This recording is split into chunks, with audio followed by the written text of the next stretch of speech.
dans ma charrette toutes mes affaires. Je m'en vais faire fortune aux États. Perdu ma terre au Canada.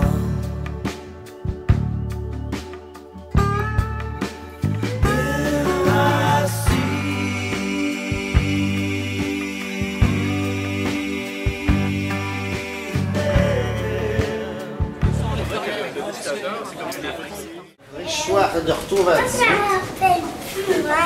Dans tes heures aussi, je pense. Hey, toi, Nous, on joue la semaine prochaine, le 3 août. Chahi de Ruelle. si je ne m'abuse, Mathieu et moi, on va au même événement après. Alors, Tu ne t'abuses pas. je ne m'abuse point. Je m'amuse pas non plus, c'est du travail tout ça. Ouais, c'est du boulot. Ah, c'est du boulot. La représentation de l'écrivain. Carrément. Comment ça a été le salon du livre, justement? Plate à mort. Plate. Ben oui. C'est émouvant de rencontrer les lecteurs, mais quelle horreur. T'étais là souvent aussi. Ouais, j'étais là 2-3 fois par jour. 2 heures à chaque fois, dont 1 ou 2 de 3, plus une table ronde. Dans le béton, le tapis sale, la poussière. Quand tu as vécu dans ta tente puis sur ton vélo pendant 3 années consécutives. C'est un choc quand même, autant de foule, mais moi, j'arrêtais pas de fan de la penser. foule. J'arrêtais pas de penser à mon vélo, j'arrêtais pas de penser aux étoiles, tu sais. T'as pas de jour dans ces buildings-là, c'est fou. Comment ils ont construit ça? Est-ce qu'il y avait beaucoup de monde au salon, ça se marchait sur les pieds ou c'était... Non, c'était clairsemé pas mal cette année. Ah bon? Il y a une raison particulière, d'après toi? Un match de hockey. Tout le monde en parle. La télé. C'est des affaires plus importantes que les livres. Sinon, quand les gens vont au salon du livre, c'est pour acheter des livres de recettes. Ah, ça, la bouffe. Se faire dédicacer des livres de recettes. Moi, c'est ça que je vais faire. Là. Les 3 prochains, c'est des livres de recettes. Les recettes à Mac. Ouais. Les Mac recettes. Mac recettes. Bienvenue dans Mac recettes. Vachement intéressant, le mauvais siècle. Ouais. Je rencontre souvent des gens en France qui l'ont lu. C'est un truc qui a vraiment été très très lu en France. C'est étonnant. Des plus étrangers des fois qui m'arrêtent. Ah ouais? Ouais, c'est épatant. C'est comme si c'était un best-seller. Tu sais. C'est vraiment étrange. Il n'a pas été publié ici, le mauvais siècle. Non, nulle part. Il est en ligne. Il est juste en ligne. Il n'est pas terminé. Il n'est pas terminé, c'est ça. Ok.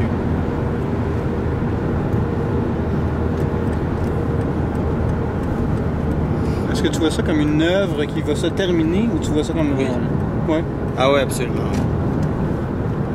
Le crachoir va rester, mais le mauvais siècle va se terminer, va se publier. Puis, Tu vas-tu le garder quand même en ligne? Ou... ça va dépendre de l'éditeur. Moi, j'ai la volonté de le laisser en ligne gratos. Mais il est un peu n'importe quoi. Il est plein de coquilles. Bon, tu sais, il va falloir que je travaille le texte. Peut-être que je vais laisser le texte un petit peu pourrave sur le site gratos. Puis que pour avoir le texte bien mis en forme, ça sera sur le bouquin. Je sais pas. Si l'éditeur veut rien savoir puis qu'il me dit à la signature t'effaces tout ça, je vais le faire. Mais c'est déjà quelque chose qui accepte que tu le publies en ligne gratuit, non? Ben, ils n'ont pas le choix parce qu'ils sont pas encore. Je suis pas encore sous contrat, donc ils arrivent puis le bouquin est déjà en ligne, quoi. Mais je l'ai mis en ligne parce qu'une copine à moi, juge, avocate, m'a chaleureusement recommandé de mettre le truc en ligne tout de suite, comme ça personne n'avait intérêt à me flinguer pour pas que ça sorte.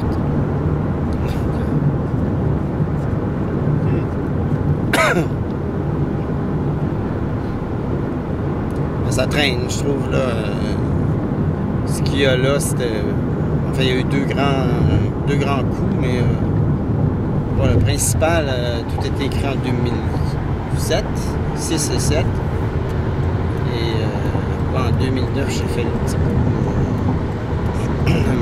presque le tiers. C'est presque fini. Il m'a manqué 2 semaines quand je suis parti à vélo en avril 2009. Il m'a manqué 2 semaines pour terminer. Mais vraiment, je les avais pas ces 2 semaines-là. Presque terminé, autrement dit, s'il manquait juste 2 semaines. Mais depuis, j'arrive pas à trouver du temps, de bloquer du temps parce que c'est un sujet qui est très dur. Écrire ce livre-là, c'est vraiment pénible. C'est une vraie chimiothérapie, quoi. Il y a beaucoup de recherches historiques aussi. Ouais, il y a énormément de recherches, mais ça, je l'ai à peu près terminé. OK. C'est rare que je tombe sur un élément nouveau. Quand je tombe sur un élément nouveau, généralement, il confirme. Donc, je suis tombé, par exemple, il y a des séries de bouquins édités en Suisse qui sont mis à faire surface il y a 2 ans dans mon coin. C'était vraiment bizarre. Dans tous les marchés aux puces, tout à coup, pof, il y avait des boîtes complètes de ces séries-là, des années 60-70. Entre autres sur la Gestapo, sur... il y avait 4 tomes qui s'intitulaient, je pense, l'histoire secrète de la Gestapo, dans lesquels il n'y avait pas grand-chose de très spectaculaire, mais quand même des petits détails qui sont intéressants à soulever et à épingler au mur, c'est parce que tu peux les... Disons que pour engraisser des fiches de personnages, c'est vraiment intéressant. On en apprend toujours un petit peu plus sur... Et bien qu'il y avait aussi une histoire de la résistance qui était intéressante. Donc c'est genre l'histoire secrète de la résistance. Et là-dedans, on apprenait pas mal de choses. Mais ça bouleverse rien de l'image que j'ai fini par me sculpter dans l'histoire officielle. On peut résumer ça en disant l'histoire officielle, c'est un gros tas de marde. Sorry guys. Gros fucking tas de marde. Non mais c'est... Non mais quand tu dis qu'il y a des années qui c'est pas les bonnes, des batailles qui sont censées se produire et qui ne se sont jamais produites. Ça a été beaucoup trafiqué. Du début à la fin, l'histoire, depuis la nuit des temps, c'est juste un objet de propagande qui passe par le truchement de la fiction. C'est tout.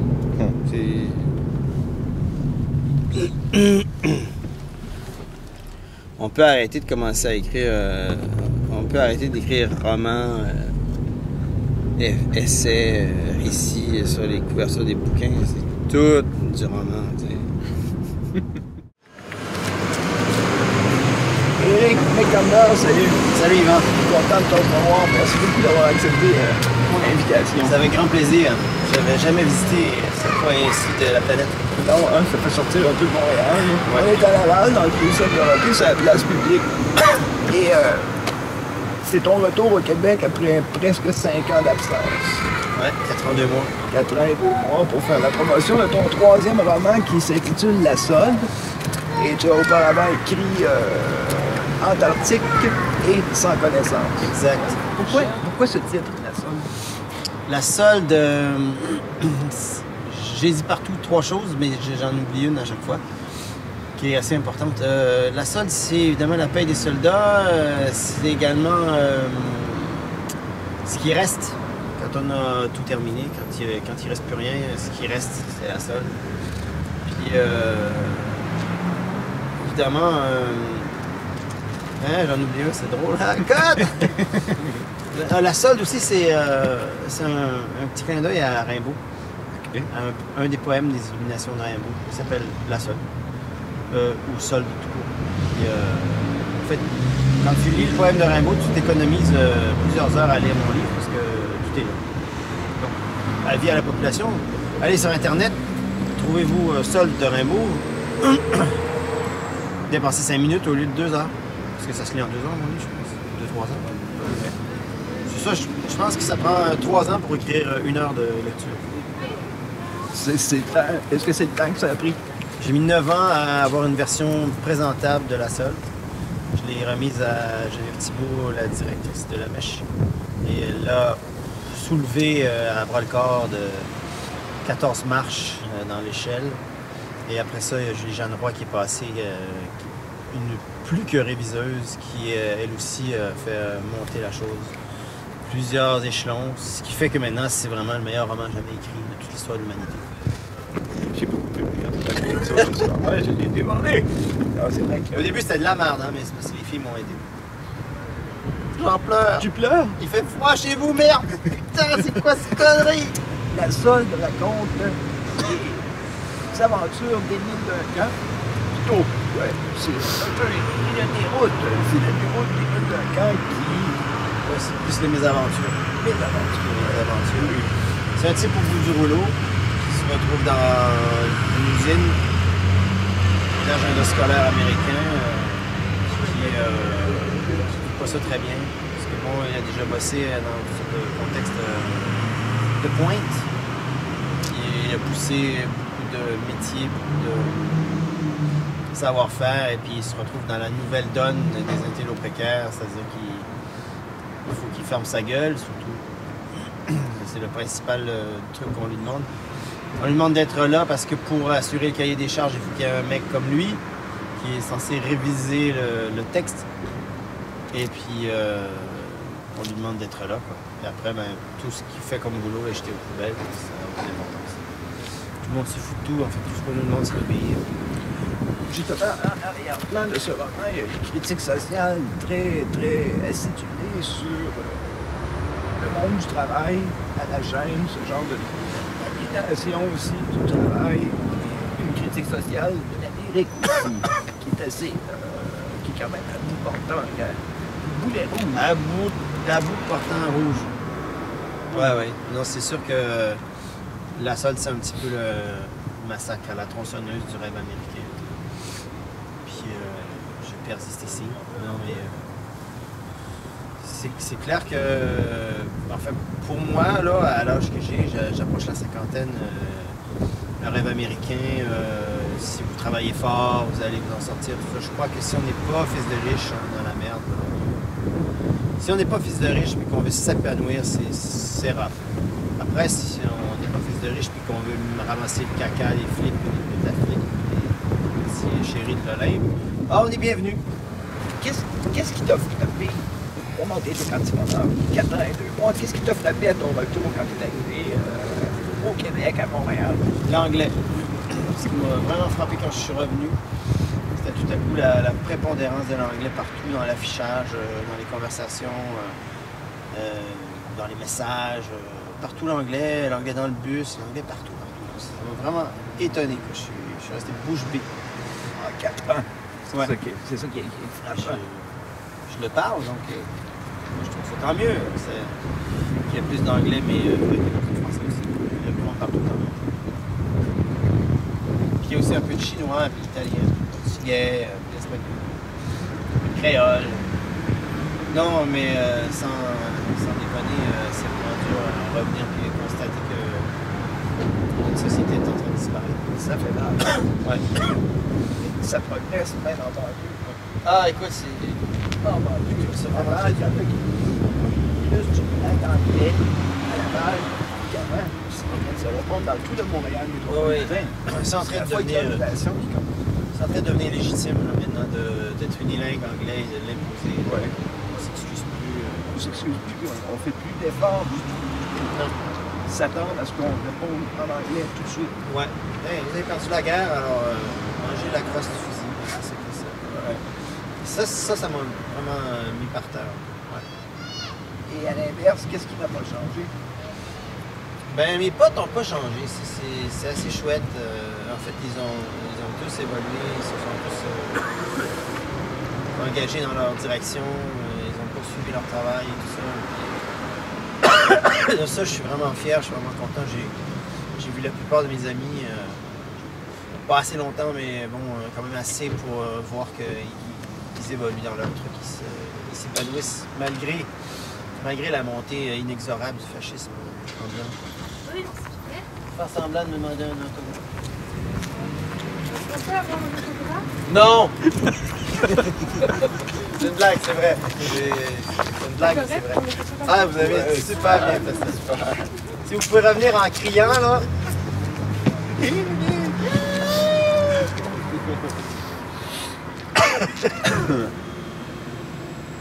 On va revenir à tes romans.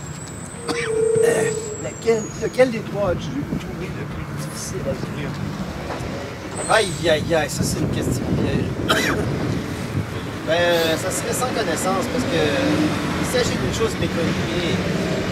J'ai commencé à écrire sans connaissance avant d'écrire Antarctique.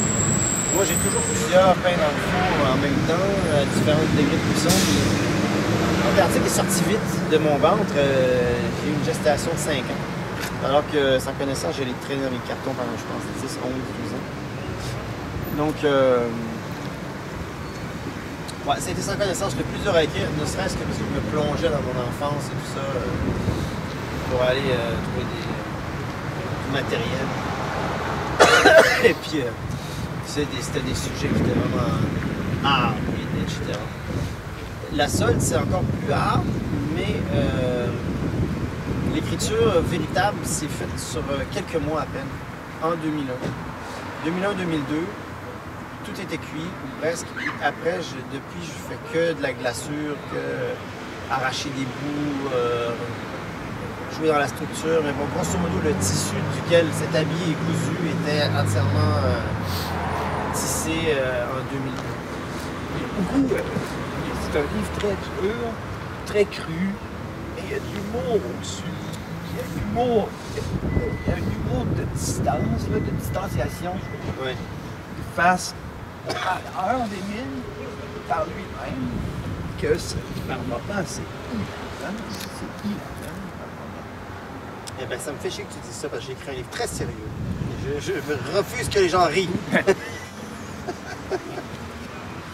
Non, je sais, la tragédie du personnage est abordée comme une chanson de blues. C'est-à-dire que on parle d'une horreur intime, puis on tape du pied, quoi.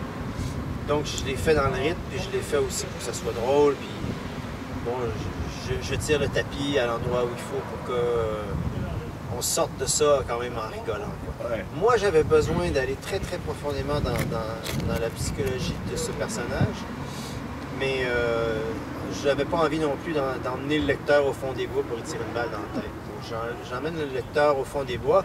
Si c'est un mec, on joue un petit peu à la balle molle, puis si c'est une nana, ben, on se fait des bisous. Pour un peu désamorcer aussi. J'imagine que l'humour aide. Ben, ce livre a eu des versions absolument, à mon avis, insoutenables, illisibles, parce que c'était super lourd. Et le travail de longue haleine, ça a été vraiment de courber le bâton juste à l'endroit où pénètre le fil de l'eau pour rendre ça digeste. Et j'ai coupé. Il y a eu un moment où il faisait pas loin de 400 pages. Et ce qui est marrant, c'est que dans les 2 dernières années, j'ai ajouté beaucoup de petits éléments justement pour aérer un peu. J'ai ajouté des choses et pourtant j'ai recoupé encore 50 pages. Je suis content du résultat. Je trouve que c'est une pilule bien dorée. Il y a des petites choses aussi qui aèrent un peu le tout, ces citations avec un commentaire en dessous et quelques dessins. C'était dans ce but-là aussi d'aérer l'ouvrage de cette façon. C'est mon pote David Rochefort qui écrit pour Gallimard, qui m'a envoyé l'idée, je crois en 2005, de mettre la forme du roman, de mettre le roman en forme d'agenda scolaire, justement, puisque le mec est coincé dans son usine en train de faire des agendas scolaires et qui est en train de lui oxyder le cerveau.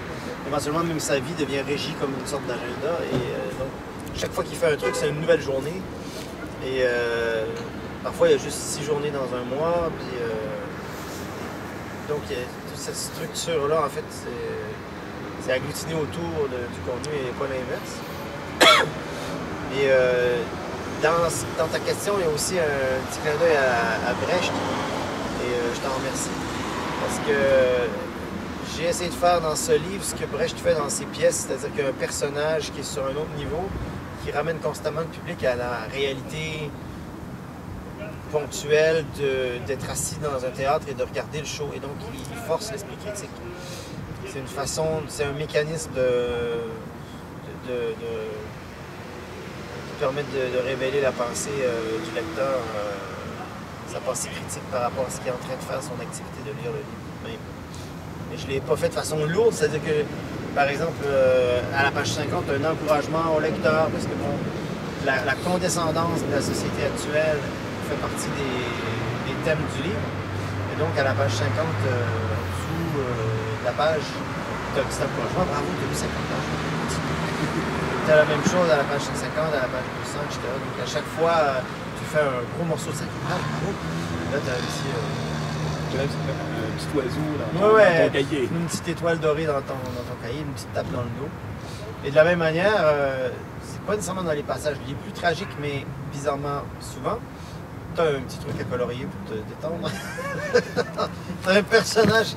Un exutoire. Tu as un personnage qui est en plein en train de se crasher, tu sais, qui est dans un écrasement d'avion, dans les flammes et les morceaux de métal qui le charcutent dans tous sens. Et là, tu as une pause, du coloriage.